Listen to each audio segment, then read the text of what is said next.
Bismillahirrahmanirrahim. Qala mu'allifu rahimahullahu ta'ala nafa'anallahu bihi bi'ulumihi wa barakatihi wa asrarihi bidhuril aqal wa masakhil lana kutubakullaha. Inna sesungguhnya fi khalaqis samawati wal ardi, fi khalqi itu tetap di dalam penciptaan as-samawati beberapa langit, wal ardi dan bumi, di dalam penciptaan beberapa petala langit dan juga petala bumi. Wama dan perkara pihima yang ada di langit dan bumi, minal ajaibi dari beberapa keajaiban-keajaiban.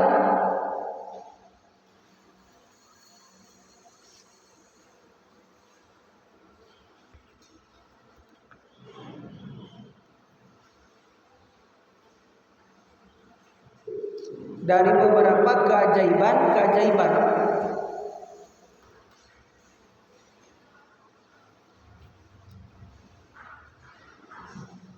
Wahtilafi dan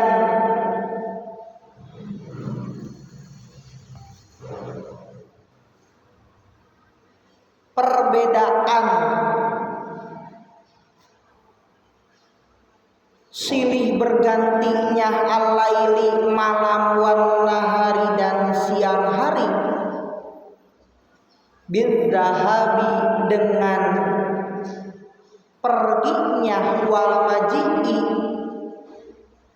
dan dengan datangnya, pulang perginya, bolak-baliknya, waziyadah dan bertambahnya, wanuqsan dan berkurangnya, wal fulki dan beberapa poros, as-su'ud tegasnya beberapa.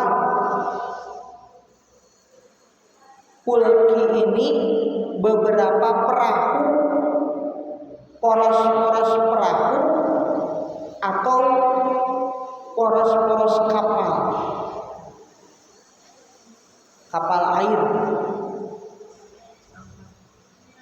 ya, perahu kapal. Allati tajri yang mengalir, berjalan gitu maksudnya, yang berjalan, fil bahri di lautan, wala tarsubu muakhoratan dan tidak mengambil, artinya tidak, bukan maksudnya tidak mengambil air, maksudnya tidak tenggelam, tidak mengambil air kapal tersebut, artinya tidak tenggelam, gitu bahasa Indonesia. Tidak tenggelam, muakhoratan dan juga tidak dipenuhi dengan berat, artinya tidak diberatkan sehingga sulit untuk berlayar. Bima dengan perkara yang fa'u yang bermanfaat ini perkara an-nasa kepada manusia, minat tijarati dari beberapa barang dagangan, wal hamli dan juga beberapa bawaan-bawaan, barang-barang bawaan.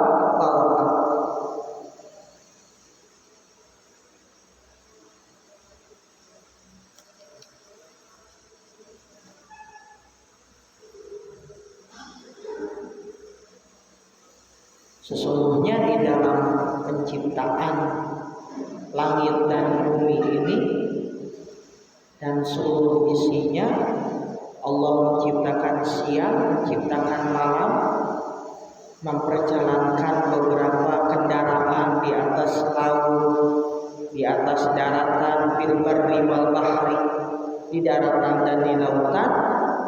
Semuanya Allah yang menciptakan, Allah yang menghendaki supaya bermanfaat bagi manusia.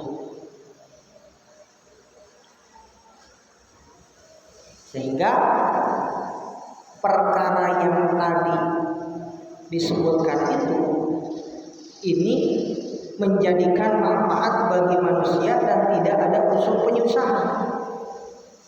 Artinya nggak ada unsur penyusahan bagi manusia. Justru untuk apa? Untuk memberikan sebuah kemudahan, memberikan sebuah pelayanan bagi manusia, berkhidmatnya bagi manusia yang Allah Subhanahu wa taala telah apa? Yang Allah Subhanahu wa taala telah jadikan. Artinya supaya manusia lebih dimudahkan. Sehingga di dalam mengarungi perjalanan tersebut manusia berada di dalam kemudahan, berada di dalam tadi sesuatu yang mudah. Artinya tidak mendapatkan kesulitan. Bisa dimengerti insyaallah. Jadi memang tadi Allah menciptakan sesuatu tadi untuk menjadikan manfaat bagi manusia.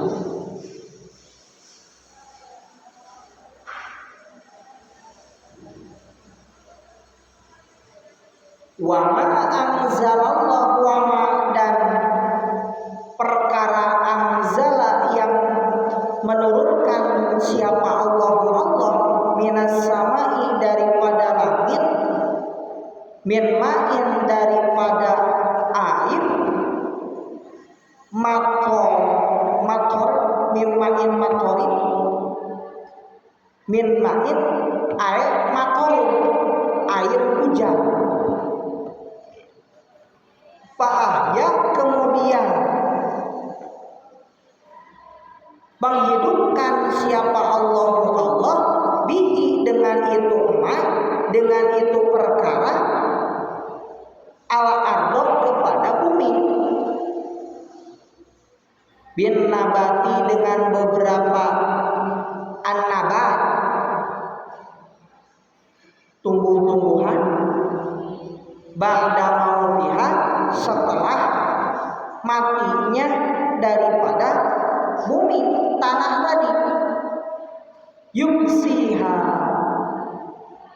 karena kekeringannya tanah, kekeringannya bumi, wabatha, dan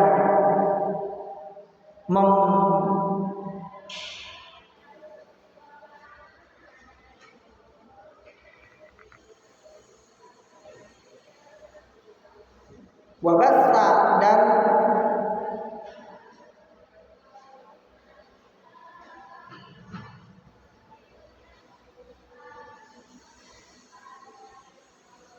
memisahkan Allah, wanasfarraqa, dan memisahkan, menggilirkan, ya, menggilir, atau tadi farraqa memisahkan Allah, wanasyarabihi, dan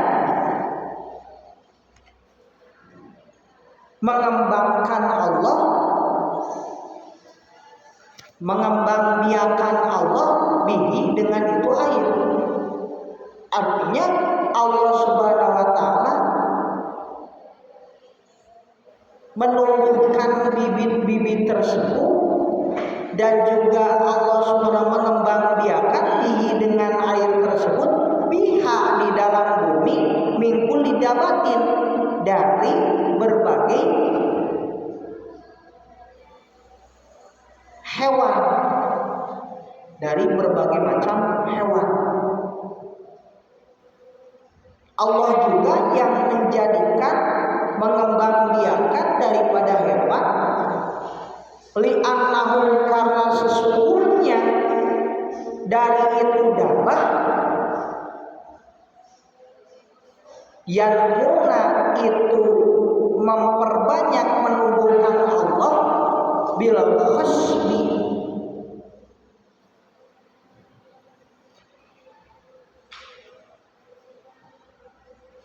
bil khasbi ya bil khasbi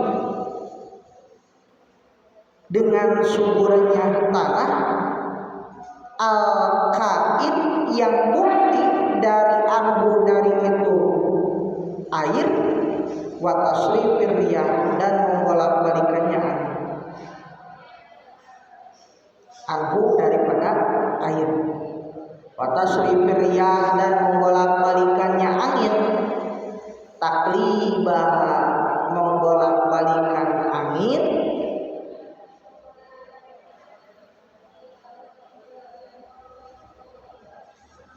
hanuban kepada arah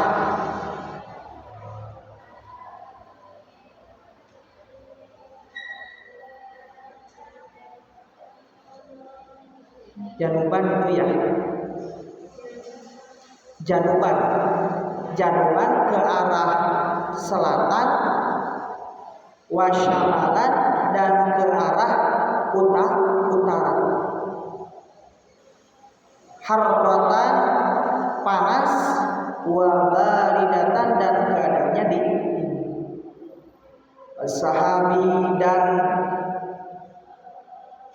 wasahabi dan juga awan al-ghaib yaitu awan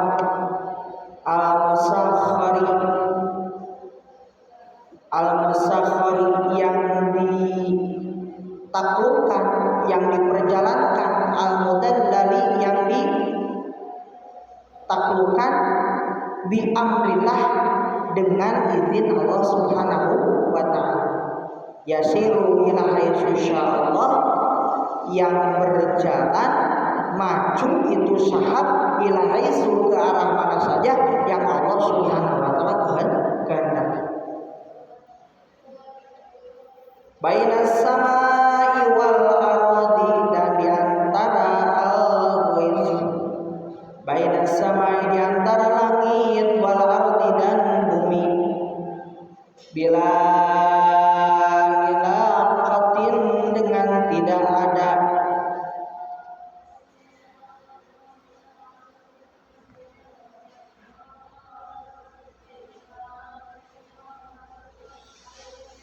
bila alaqatin tidak ada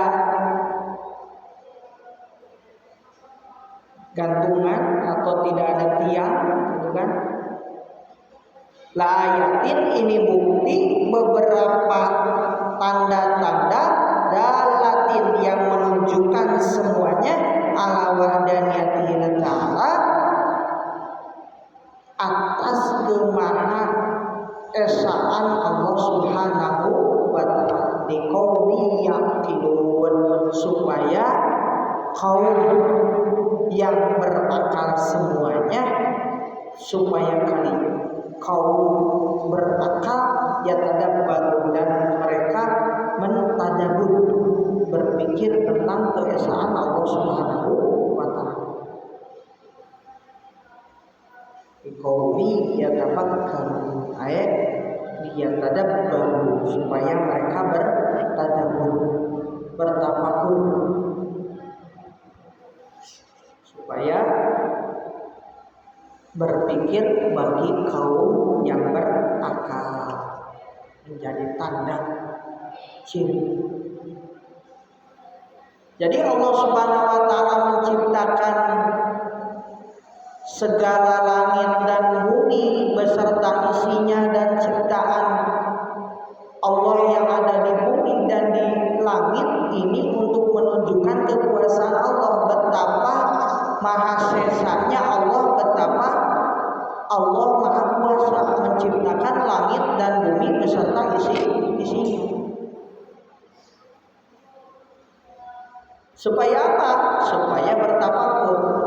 Maka dalam hadis Nabi bersabda, tafakkaru bil khalqi wa la tafakkaru bil khalq. fa innakum tuqaddiruna qadrahu. Tafakkaru fil khalqi, berpikirlah kalian, bertafakurlah kalian di dalam ciptaan Allah.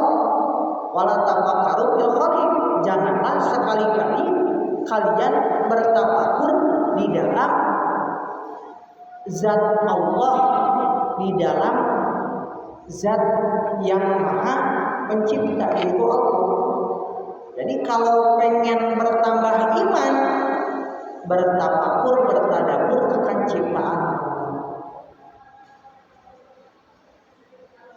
sehingga akan bertambah keyakinan, akan bertambah keimanan dengan cara bertafakur akan ciptaan Allah Subhanahu wa taala. Semakin bertafakur, semakin seseorang akan dikuatkan keimanannya kepada Allah Subhanahu wa taala. Mim ba'di ma bayyanahu lin-nasi fil kitab. Mim ba'di, dari setelahnya, ma bayyanahu, bahwasanya, ma yen perkara, bayyanahu yang menjelaskan kami semua, kepada itu perkara, linnasi kepada manusia, fil kitabi di dalam kitab, atau roti tegasnya kitab Taurat. Ulaika, itu begitu, itulah ladzina yal'anuhum, yang telah melaknat kepada itu ladzina, Allahu, siapa itu Allah, yu'iduhu, yang menjauhkan Allah, hum kepada itu ladzina, min rahmatihi, daripada rahmatnya Allah, wa yal'anuhumul la'inun, dan melaknat kepada itu ladzina, al-la'inun, siapa itu beberapa orang yang melaknat. Al-malaikatu, tegasnya beberapa malaikat, wal mu'minuna, dan beberapa orang yang beriman, atau kullu syai'in,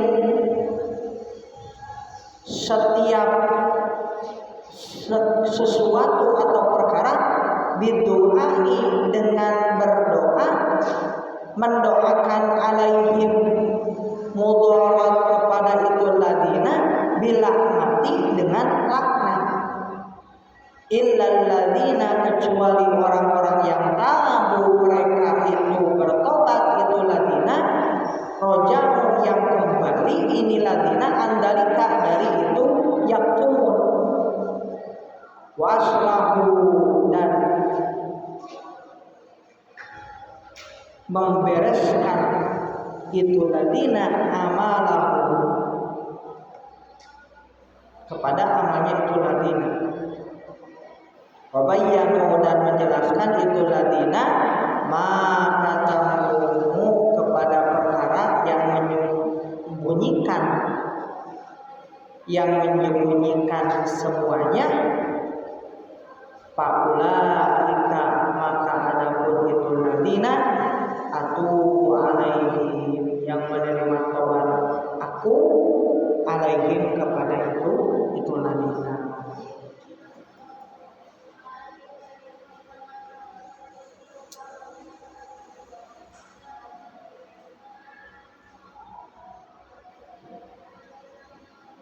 Akbala taubatahu, Allah menerima kepada taubatnya itu ladina, wa ana tawwabur rahim, dan aku kata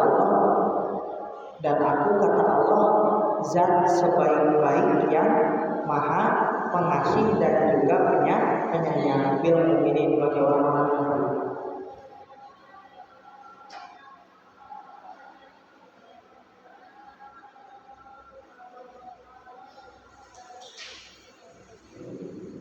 Dari setelah menjelaskannya kepada manusia di dalam kitab, tegasnya kitab Taurat,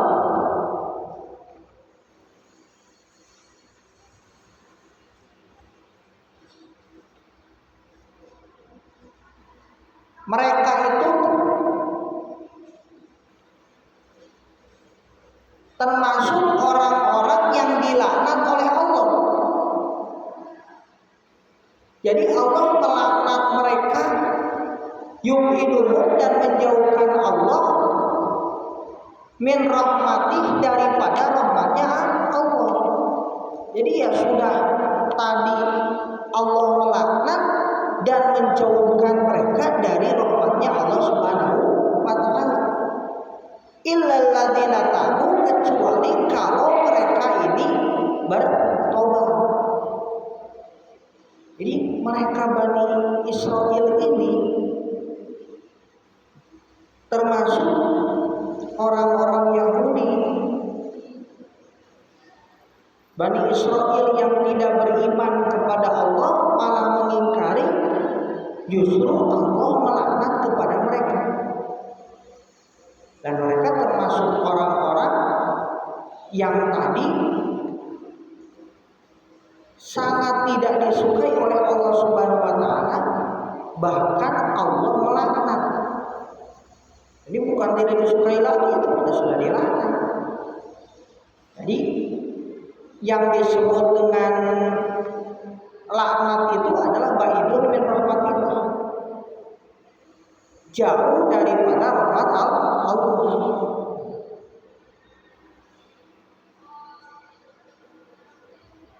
Maka tadi bisa diketahui bahwasannya mereka termasuk orang yang tadi tidak disukai oleh siapa? Oleh Allah Subhanahu wa ta'ala. Karena sudah seperti tadi, tidak lagi ingin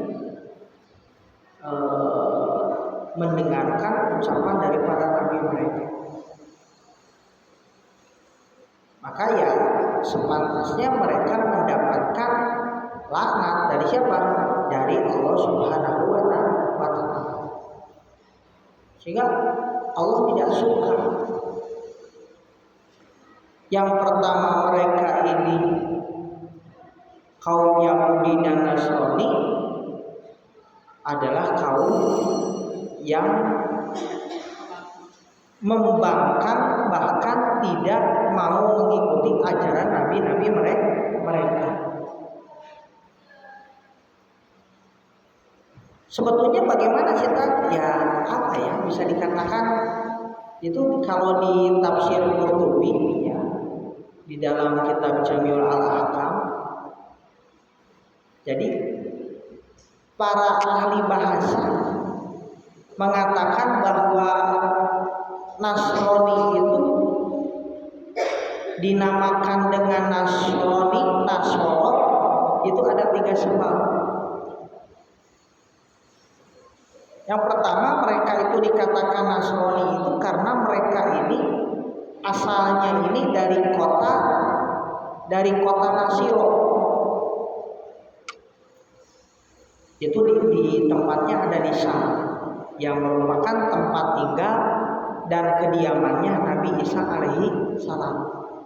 Sehingga para pengikut Nabi saat itu, orang-orang yang mengklaim bahwa dirinya pengikut Nabi Isa, mereka mencetuskan agama Nasrani.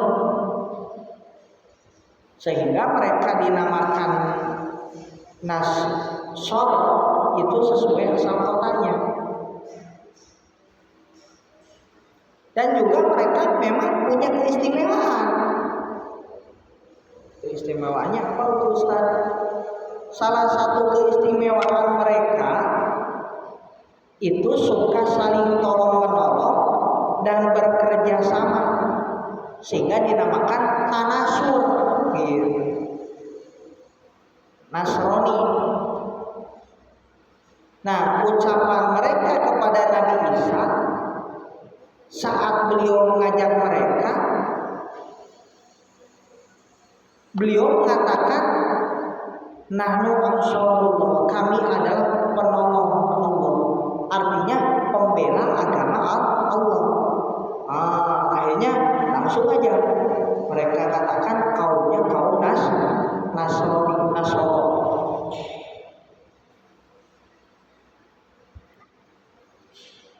Bahkan di dalam kitab lain, nama Nasrani ini bukan nama agama yang sebenarnya yang Allah utus untuk Nabi Isa putra Maryam, yang diperintahkan untuk menyampaikannya, sebetulnya bukan seperti itu. Allah tidak pernah menjadikan nama ini sebagai nama bagi satu agama ataupun syariat.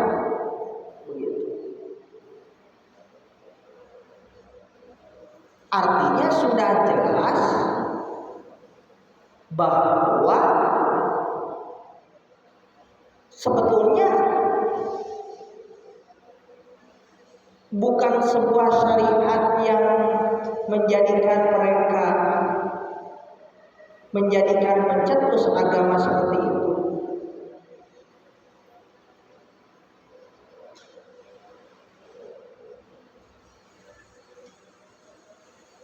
Melainkan hanya nama untuk menyebut kaum atau kelompok tersebut, sama seperti kita menyebut orang Islam menyebut orang Madinah atau orang Makkah atau orang Basra. Orang Madinah, Ahlul Madinah itu kan, Ahlul Makkah, Ahlul Basra, ya kan? Sama itu juga Ahlul Nasrani, gitu kan? Ini berdasarkan tempat atau sifat, bukan berdasarkan nama agama. Gitu. Justru yang sesungguhnya agama, yang sebenarnya agama yang mereka pegang, yang dibawa oleh Nabi Isa itu agama Islam. Ini kita lihat dulu gitu ya, secara pandangan kenapa sih mereka bisa dilaknat, padahal mereka termasuk tadinya mengikuti ajarannya Nabi Isa. Bisa dipahami ya? Nah, agama yang berarti tunduk patuh kepada Allah dengan ketaatan, bersedia menjalankan perintah Allah dan menjauhi larangan Allah, bukan sesuai dengan syariat yang suci, yaitu fitratul Islam, agama Islam, menjalankan tauhid yang murni tanpa ada sekutu yang lain, hanya Allah, la ilaha illallah, la na'budu illallah, la na'budu illa Iya, hanya menyembah kepada Allah. Maka pada masa itu justru disebut sebagai muslimin, sebagaimana orang-orang yang tunduk patuh istislam, tunduk patuh pasrah kepada aturan Allah Subhanahu wa ta'ala, sebagaimana yang ditegaskan di dalam Al-Quran bahwa wahai Tuhan kami telah beriman kepada apa yang Kau turunkan dan kami telah mengikuti Rasul, maka tulislah kami bersama orang-orang yang menjadi saksi. Wa man ahsanu qawlan mimman da'a ila Allah wa man ahsanu qawlan mimman da'a ila Allah wa qala innani minal muslimin. Wa man ahsanu qawlan mimman da'a ila Allah wa qala innani minal muslimin.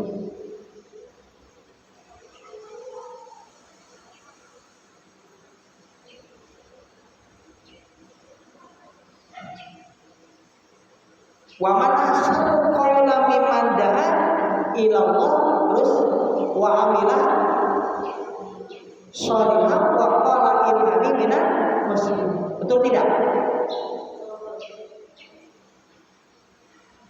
Ahsan qawlan. Jadi nama yang sebenarnya itu adalah Islam. Adapun nama Kristen, nama Nasrani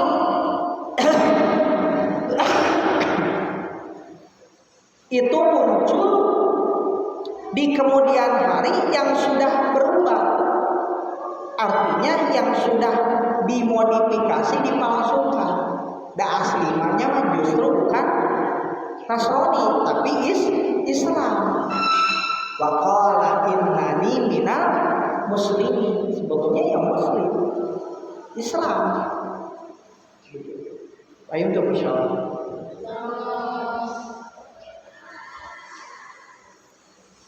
Bahkan di dalam kitab Al-Hawi Al-Kabir karya Imam Al-Mawardi,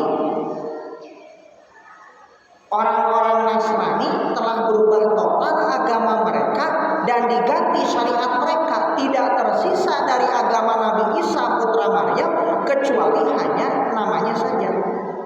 Tidak tersisa dari kitab mereka kecuali hanya tulisan dan bentuk luarnya saja. Udah bercampur antara yang benar dan ada yang salah. Bahkan kitabnya pun sudah ditahrif. Apa itu tahrif?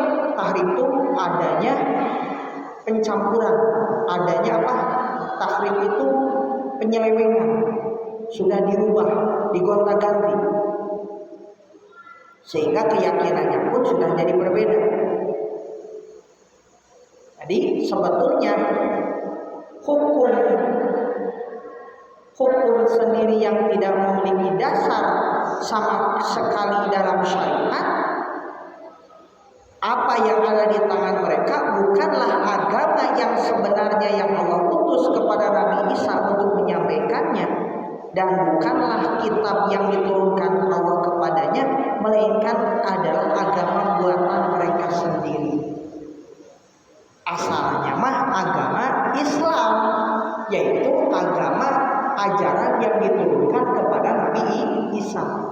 Kok jadi berubah kan? Yaitu tadi gara-garanya mereka sudah mentahrif, mereka sudah merubah yang tadinya agama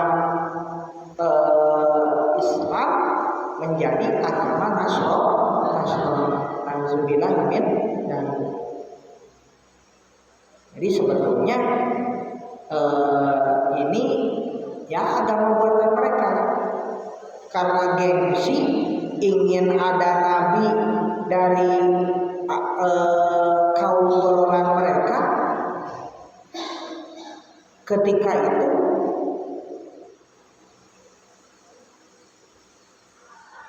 mereka harus mengikuti Nabi Muhammad, sedangkan Nabi Muhammad keturunan bangsa Arab. Gengsilah mereka begitu, sehingga mereka mendirikan agama sesuai dengan yang mereka inginkan. Nah, terus sekarang bagaimana dengan agama Yahudi? Tadi agama apa? Agama Nasrani. Sekarang agama Yahudi bagaimana? Dari Bani Israel hingga Yahudi. Bani Israel salah satu kaum yang sering dikisahkan di dalam banyak Al-Quran. Maksudnya di dalam banyak ayat di dalam Al-Quran. Namun banyak yang tidak tahu asal usulnya. Kan Yahudi itu apa sih kan? Gitu kan? Agama Yahudi itu seperti apa? Kan tidak terlalu banyak yang tahu, betul tidak? Sejarahnya bagaimana? Oke, kita agak sedikit ini dulu ya, agak panjang penjelasannya. Ini awalnya ada keluarga Nabi yang agung, yaitu Nabi Ibrahim alaihi salam. Nah, dari beliau Nabi Ibrahim lahir putranya namanya Nabi Ishak. Kemudian dari Nabi Ishak lahirlah Nabi Yakub alaihi salam.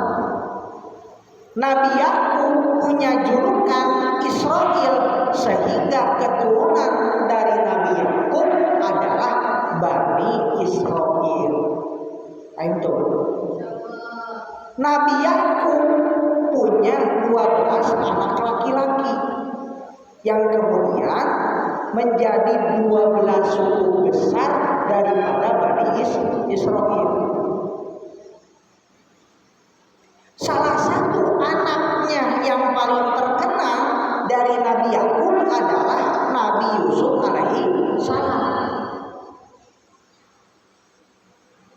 Nah, Bani Israil kaum yang sangat dimuliakan oleh Allah, dari kalangan mereka lahir banyak nabi-nabi. Termasuk siapa? Yang pertama Nabi Musa, kemudian Nabi Harun, ada Nabi Daud, ada Nabi Sulaiman, ada Nabi Zakaria, ada Nabi Yahya, ada Nabi Isa. Ini termasuk kaum Bani Israil. Namun dalam perjalanan sejarah, sebagian dari mereka sering membangkang terhadap para nabi yang diutus kepada mereka, sehingga istilah Yahudi tidak langsung muncul sejak Nabi Yakub tidak. Jadi dalam banyak sejarah dan ahli tafsir, ini nama berkaitan dengan Bani Yahuda, salah satu dari 12 suku Bani Israil yang berasal dari putra Nabi Yakub bernama Yahuda atau Yudas Iskariot, gitu kan. Ketika kerajaan Bani Israil terpecah, masa Nabi Sulaiman muncul 2 kerajaan, kerajaan Israel di utara, kerajaan Yahuda di selatan. Penduduk kerajaan Yahuda ini kemudian dikenal dengan sebutan Yahudi. Aslinya kan Yahuda, jadi Yahudi. Maka berjalannya waktu, Yahudi akhirnya digunakan untuk menyebut kelompok Bani Israil yang mengikuti ajaran Taurat dan berkembang agamanya, bangsanya sendiri, sehingga ada istilah bangsa Yahudi. Justru dalam banyak Al-Quran disebutkan bahwa sebagian dari mereka melakukan banyak sekali penyimpangan. Yang pertama, penyimpangan mereka mengubah isi kitab suci Al-Quran. Yang kedua, menolak nabi yang diutus oleh Allah kepada mereka. Bahkan yang paling kejam, Bani Israil ini membunuh sebagian daripada nabi-nabinya. Nauzubillah min dzalik. Kalau kita lihat surat Al-Baqarah ayat 287, Allah berfirman, apakah setiap kali datang kepadamu seorang rasul membawa sesuatu yang tidak sesuai dengan keinginanmu, kamu menyombongkan diri, lalu sebagian kamu dustakan dan sebagian kamu bunuh. Itu sudah dicantumkan di dalam Al-Quran. Jadi secara garis nasab, keturunan Nabi Yakub ini secara garis nasab itu Bani Israil keturunan Nabi Yakub. Yahudi identitas agama dan kelompok yang muncul di kemudian hari, bukan semata-mata diprotori oleh siapa? Oleh Nabi Yakub alaihi salam. Nyambung ke ayat yang sebelumnya tadi ya. Jadi di ayat sebelumnya bahwa ketika Nabi Yakub wafat, kata mereka Nabi Yakub ini mengajak kepada agama Yahudi. Padahal tidak pernah. Ini buatan akal-akalan orang Yahudi. Disangkanya orang Yahudi ini, mereka mengatakan bahwa Nabi Yakub mengajak kepada agamanya. Tidak. Nabi Yakub ini agama Islam. Tidak sekali-kali menyembah kepada selain Allah Subhanahu wa Ta'ala. Itu bisa. Jadi kalau begitu kan pernyataan mereka salah, ya jelas. Bukan salah lagi, tetapi jelas-jelas sudah menyesatkan. Justru disitulah terjadi penyelewengan di dalam perkara tersebut.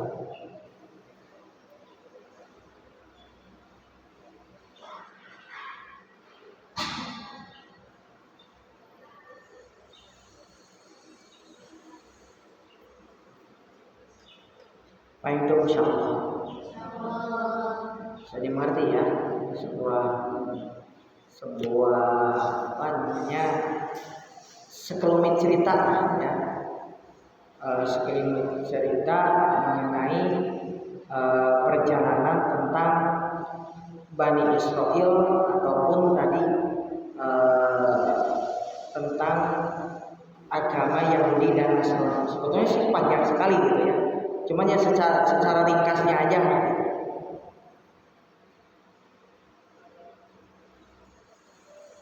Karena kalau tadi disampaikan ya banyak sekali pernyataannya gitu kan.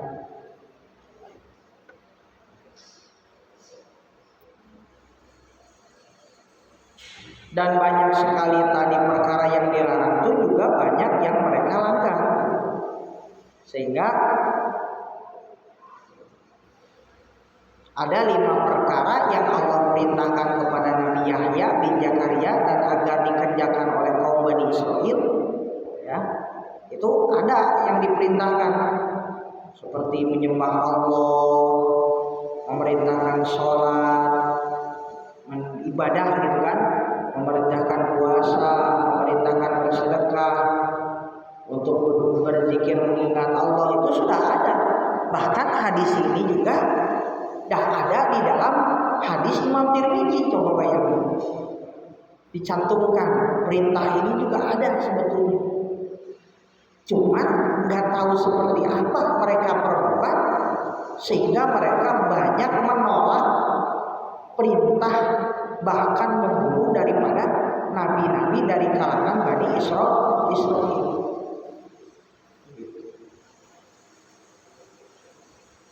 Sehingga banyak terjadi perselisihan karena penentangan mereka kepada Allah Subhanahu wa Ta'ala. Bahkan mereka bertentangan dengan agama Islam.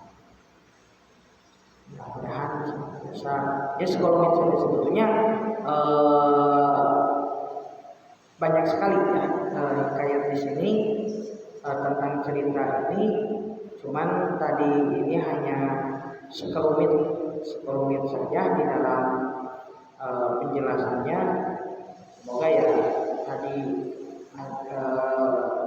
agak sedikit tambah wawasan, walaupun memang itu panjang sekali ya. Kalau kita bicara Bani Israel atau bicara tentang Yahudi, Nasrani, ini sebetulnya panjang sebetulnya ya. Insyaallah nanti kita dijelaskan di pertemuan selanjutnya, harusnya di luar ini ya, karena memang agak panjang kalau penjelasan. Silakan dibaca dulu masing-masing.